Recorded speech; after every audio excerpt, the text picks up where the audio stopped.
വളരെ പ്രധാനപ്പെട്ട ഒരു വാർത്തയിലേക്കാണ്. LDF-നെ പ്രശംസിച്ചും കോൺഗ്രസിനെയും BJP-യെയും അതിരൂക്ഷമായി വിമർശിച്ചും NSS general secretary G. Sukumaran Nair. Ayyappa സംഗമത്തിൽ നിന്ന് UDF വിട്ടുനിന്നതിൽ അതൃപ്തി പരസ്യമാക്കിയ ജനറൽ സെക്രട്ടറി സുകുമാരൻ നായർ ഹിന്ദു വോട്ടുകൾ കോൺഗ്രസ് ആഗ്രഹിക്കുന്നില്ലെന്നും തുറന്നു പറയുകയാണ്. സുപ്രീം കോടതി വിധി എതിരായിരുന്നിട്ടും LDF സർക്കാർ സ്ത്രീ പ്രവേശനം നടപ്പിലാക്കാതെ ആചാരാനുഷ്ഠാനങ്ങൾ അതേപടി നിലനിർത്തിയെന്നാണ് G. സുകുമാരൻ നായർ പറയുന്നത്. ശബരിമലയിലെ പ്രശ്നങ്ങൾക്ക് പരിഹാരം കാണുമെന്ന് സർക്കാർ ഉറപ്പ് നൽകിയിട്ടുണ്ട്. അതിനാലാണ് അയ്യപ്പ സംഗമത്തിൽ പങ്കെടുത്തത്. എന്നാൽ കേന്ദ്രം ഭരിക്കുന്ന BJP സർക്കാരോ കോൺഗ്രസോ ശബരിമലയ്ക്കായി ഒന്നും ചെയ്തിട്ടില്ലെന്നും സുകുമാരൻ നായർ വിമർശിച്ചു. ഒരു ഇംഗ്ലീഷ് ദിനപത്രത്തിന് നൽകിയ അഭിമുഖത്തിലാണ് NSS ജനറൽ സെക്രട്ടറിയുടെ അതിരൂക്ഷമായ നിലപാട്. കൂടുതൽ വിവരങ്ങളുമായി TG സജിത്ത് ചേരുകയാണ്. സജിത്ത്, ആ ഇന്റർവ്യൂ വായിച്ചു നോക്കിയാൽ അതിൽ എല്ലായിടത്തും ശബരിമല വിഷയത്തിൽ CPM-ഉം LDF-ഉം സ്വീകരിച്ച നിലപാടിനെ NSS അനുമോദിക്കുന്നു എന്ന രീതിയിലാണ്.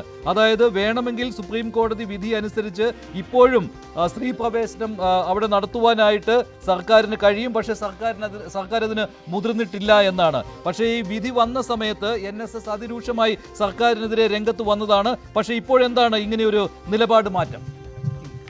മഞ്ജുഷ, വളരെ പ്രസക്തമാണ് NSS ജനറൽ സെക്രട്ടറി സുകുമാരൻ നായരുടെ ഇപ്പോഴത്തെ നിലപാട്. കാരണം ആഗോള അയ്യപ്പ സംഗമം, മുംബൈയിൽ നടന്ന അയ്യപ്പ സംഗമം, അതിന് ബദലായിട്ട് പിന്നീട് ഇന്നലെ പന്തളത്ത് നടന്ന സംഘപരിവാർ സംഘടനകളുടെ സംഭവം, ഇതിന് ശേഷം നൽകിയ അഭിമുഖത്തിലാണ് സുകുമാരൻ നായർ ഇത്തരം ചില നിലപാടുകൾ എടുത്തിരിക്കുന്നത് എന്നതുകൂടിയാണ് ശ്രദ്ധേയമായ കാര്യം.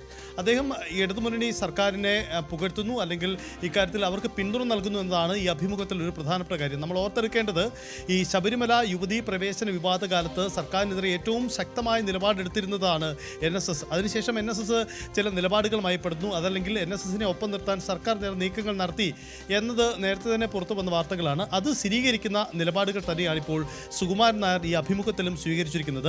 സർക്കാർ ഉറപ്പുകൾ നൽകിയിട്ടുണ്ട്. ആ ഉറപ്പുകൾ വിശ്വസിച്ച് തന്നെയാണ് ഇപ്പോൾ NSS നിലപാട് എടുത്തിരിക്കുന്നത്. അതായത് വേണമെങ്കിൽ, നേരത്തെ മഞ്ജുഷ് സൂചിപ്പിച്ചതുപോലെ, വേണമെങ്കിൽ ഈ യുവതികളെ വീണ്ടും ശബരിമലയിൽ സർക്കാരിന് പ്രവേശിപ്പിക്കാമായിരുന്നു, പക്ഷേ അതിന് തയ്യാറായിട്ടില്ല. അതിനർത്ഥം അവർ നിലപാട് മാറ്റി എന്ന് തന്നെയാണ്. ഈ നിലപാട് മാറ്റിയ കാര്യം സർക്കാർ ഞങ്ങൾക്ക് ഉറപ്പ് നൽകിയിട്ടുണ്ട് എന്ന് തന്നെയാണ് സുകുമാരൻ നായർ പറയുന്നത്. അതായത് ശബരിമലയിൽ ആചാര സംരക്ഷണം വരുത്തുമെന്ന ഉറപ്പാണ് ഉണ്ടായിരിക്കുന്നത്. VN വാസവൻ, മുഖ്യമന്ത്രിയെ പ്രതിനിധീകരിച്ചുകൊണ്ട് VN വാസവൻ ഇക്കാര്യത്തിൽ തങ്ങൾക്ക് ഉറപ്പ് നൽകിയിട്ടുണ്ട് എന്നതാണ് സുകുമാരൻ നായർ പറയുന്ന കാര്യം.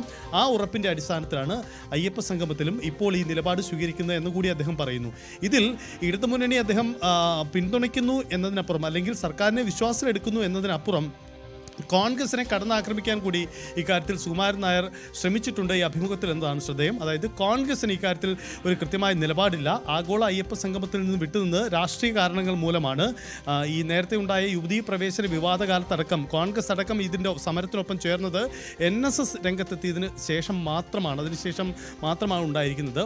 എന്ന് മാത്രമല്ല, ഹിന്ദു വോട്ടുകളോട് കോൺഗ്രസിന് താല്പര്യമില്ല, അവർക്ക് മൈനോറിറ്റി വോട്ടുകളോടാവാം ഒരു പക്ഷേ താല്പര്യം എന്ന നിലപാടാണ് ഈ അഭിമുഖത്തിൽ അദ്ദേഹം സ്വീകരിച്ചിരിക്കുന്നത് എന്നതുകൂടിയാണ് ശ്രദ്ധേയമായ കാര്യം. എന്തായാലും ഈ വിഷയത്തിൽ ഇടതുമുന്നണി സർക്കാരിനെ വിശ്വാസത്തിലെടുത്തുകൊണ്ട് തന്നെയാണ് സുകുമാരൻ നായർ നിലപാടെടുത്തിരിക്കുന്നത് എന്നുകൂടി ശ്രദ്ധേയമാണ്. അതുപോലെ അയ്യപ്പ സംഗമത്തിൽ, പമ്പയിലെ അയ്യപ്പ സംഗമത്തിൽ പങ്കെടുക്കുവാൻ NSS തീരുമാനിച്ചത് അത് ആലോചിച്ചുറച്ച ഒരു നിലപാട് തന്നെയാണ്. മന്ത്രി VN വാസവൻ വഴി മുഖ്യമന്ത്രി കൃത്യമായിട്ട് എന്താണോ സർക്കാരിന്റെ സ്റ്റാൻഡ് അത് അറിയിച്ചിട്ടുണ്ട് എന്നാണല്ലോ G. സുകുമാരൻ നായർ പറയുന്നത്. അതായത് യുവതീ പ്രവേശന വിഷയം ഇനി സുപ്രീം കോടതിയിൽ വരുന്ന സമയത്ത് സർക്കാരിന്റെ നിലപാട് എന്തായിരിക്കും എന്നുള്ള കാര്യത്തിൽ വ്യക്തത തന്നിട്ടുണ്ട്. അത് NSS-നെ അറിയിച്ചിട്ടുണ്ട്. അത് യുവതീ പ്രവേശനത്തിനെതിരായിട്ട് സർക്കാർ ഒരു നിലപാട് സ്വീകരിക്കും എന്ന് തന്നെയാണല്ലോ. അതുകൊണ്ടാണല്ലോ NSS വഴങ്ങിയിരിക്കുന്നത്. പക്ഷേ സർക്കാർ ഇപ്പോഴും വെളിയിലെ കാര്യം പറയുന്നില്ല, എന്തായിരിക്കും സുപ്രീം കോടതിയിൽ എടുക്കാൻ പോകുന്ന നിലപാടെന്ന്. പക്ഷേ കൃത്യമായിട്ട് സുകുമാരൻ നായർ ഇത് പറയുമ്പോൾ സർക്കാരിൻ്റെ നിലപാടും ഇവിടെ വ്യക്തമാവുകയാണല്ലോ.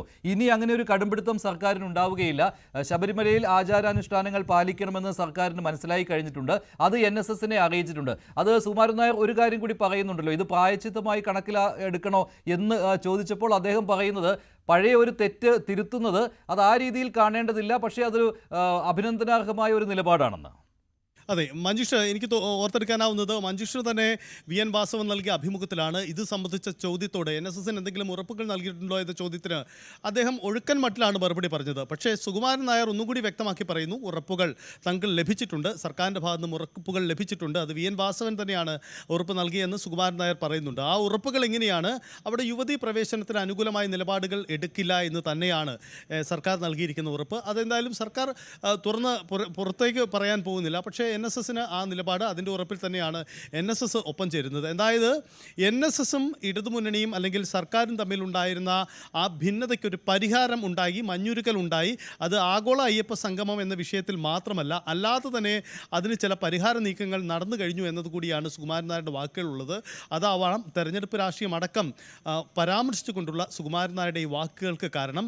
ഇന്നലെ പന്തളത്ത് നടന്ന ഈ അയ്യപ്പ ബദൽ സംഗമത്തിന് ശേഷം നൽകിയ അഭിമുഖത്തിൽ കൂടിയാണ് ഇത്തരം നിലപാട് അദ്ദേഹം സ്വീകരിച്ചിരിക്കുന്നത് എന്നതുകൂടിയാണ് ഇതിൻ്റെ ഒരു രാഷ്ട്രീയ പ്രാധാന്യം വർദ്ധിപ്പിക്കുന്നത്. 2019 സ്വീകരിച്ച നിലപാടിൽ നിന്ന് NSS മാറിയിരിക്കുകയാണ് എന്ന കാര്യം വ്യക്തമാക്കുന്നതാണ് ജി സുകുമാരൻ നായർ നൽകിയിരിക്കുന്ന അഭിമുഖം. അതായത് NSSന്റെ സ്റ്റാൻഡ് എന്താണ് ശബരിമല വിഷയത്തിൽ സർക്കാരിൻ്റെ നിലപാടിനോടുള്ളത് എന്നുള്ള കാര്യം വ്യക്തമാക്കുകയാണ്. സഹിത്ത് ഇതിൽ നിന്ന് ഒരു കാര്യം വ്യക്തമാണ്, 2018-2019 കാലഘട്ടത്തിൽ NSS അതിശക്തമായ നിലപാടാണ് സർക്കാരിനെതിരെ സ്വീകരിച്ചത്. അത് സ്വാഭാവികമായിട്ടും 2019 ലോക്സഭാ തെരഞ്ഞെടുപ്പിൽ പ്രതിഫലിക്കുകയും ചെയ്തു. ഈ NSSനോട് മാത്രമല്ല, SNDP പോലെയുള്ള സംഘടനകളോടും ഒക്കെ സർക്കാർ സ്വീകരിക്കുന്ന നിലപാടിൽ ഇപ്പോൾ 2019 നിന്ന് മാറ്റം വന്നിട്ടുണ്ട്. പക്ഷേ ഇവിടെ മറ്റൊരു കാര്യം കൂടി പ്രധാനമാണല്ലോ.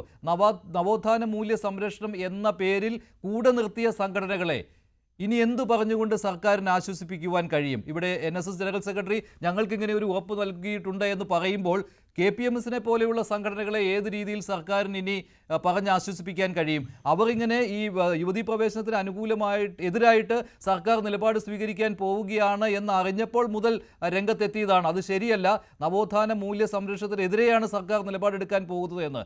പക്ഷേ അവിടെയും സർക്കാർ ഒന്നും മിണ്ടാതെ ഒഴുക്കൻ മട്ടിൽ പോയ സമയത്താണ് KPMS സഹകരിക്കാൻ തയ്യാറായത് പമ്പയിലെ അയ്യപ്പ സംഗമത്തോട്. പക്ഷേ NSS ജനറൽ സെക്രട്ടറി ഇങ്ങനെ പറയുമ്പോൾ KPMSനെ പോലെയുള്ള സംഘടനകളെ നവോത്ഥാന മൂല്യങ്ങൾ സംരക്ഷിക്കണം എന്നാവശ്യപ്പെട്ടുകൊണ്ട് സർക്കാരിനൊപ്പം നിന്ന സംഘടനകളെയും വ്യക്തികളെയും ഒക്കെ ഏത് രീതിയിൽ ആശ്വസിപ്പിക്കുവാൻ കഴിയും സർക്കാരിന്?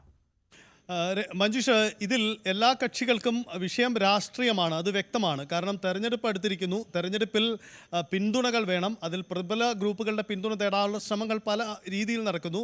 അതിൽ ഇടതുമുന്നണി കണ്ടിരിക്കുന്ന ഒരു സാധ്യതയാണ് ആഗോള അയ്യപ്പ സംഗമം. അതിൽ ശബരിമല വിഷയത്തിൽ എടുത്തിരുന്ന മുൻ നിലപാടുകളിൽ ഒരു തിരുത്തൽ വരുത്തുന്നു, തങ്ങൾ നിലപാട് മാറ്റി എന്ന കാര്യം തുറന്നു പറയാനുള്ള ഒരു അവസരമൊരുക്കുന്നു. NSS അടക്കമുള്ളവരെ ഒപ്പം നിർത്തുന്നതോടുകൂടി ആ അകൽച്ചയുണ്ടായ ആളുകളെ അടുപ്പിച്ച് നിർത്തുക, ഇതാണ് ലക്ഷ്യമിട്ടത്. അതുതന്നെയാണ് ലക്ഷ്യം. ഒരുപക്ഷെ മറ്റു ചില നഷ്ടങ്ങൾ ഉണ്ടായാലും NSSുമായി അടുക്കാൻ കഴിഞ്ഞാൽ അത് തന്നെയാണ് രാഷ്ട്രീയ സാധ്യത എന്ന തിരിച്ചറിവിലാവാം ഇക്കാര്യത്തിൽ ഇടതുമുന്നണിയുടെയും സർക്കാരിൻ്റെയും നീക്കം. അതുതന്നെ വേണം നമുക്ക് അക്കാര്യത്തിൽ കാണാൻ. എന്തായാലും ഈ വിഷയത്തിൽ NSSനെ ഒപ്പം നിർത്തുന്നതോടുകൂടി ഒരു രാഷ്ട്രീയ മേൽക്കൈ ഇക്കാര്യത്തിൽ തങ്ങൾക്കുണ്ടാകും എന്ന് ഇടതുമുന്നണി പ്രതീക്ഷിക്കുന്നുണ്ട്. അതേസമയം ഇതിൽ ഒരു കാര്യം കൂടി നമുക്ക് പരാമർശിക്കാം. വെള്ളാപ്പള്ളി നടേശനും വെള്ളാപ്പള്ളി നടേശൻ ആഗോള അയ്യപ്പ സംഗമത്തിന് എത്തിയത് പോലും മുഖ്യമന്ത്രിയുടെ വാഹനത്തിലാണ്. അതുണ്ടാക്കിയ വിവാദങ്ങൾ നമ്മൾ കണ്ടതാണ്. അതായത് സർക്കാരിൻ്റെ നാവായി വെള്ളാപ്പള്ളി നടേശൻ പ്രവർത്തിക്കുന്നു എന്ന തരത്തിലേക്ക് ഒരു പരിവേഷം ഇപ്പോൾ കൈവന്നതിന് ശേഷമാണ് ഈ സുകുമാരൻ നായരുടെ വാക്കുകൾ എന്നതുകൂടിയാണ് ശ്രദ്ധേയം.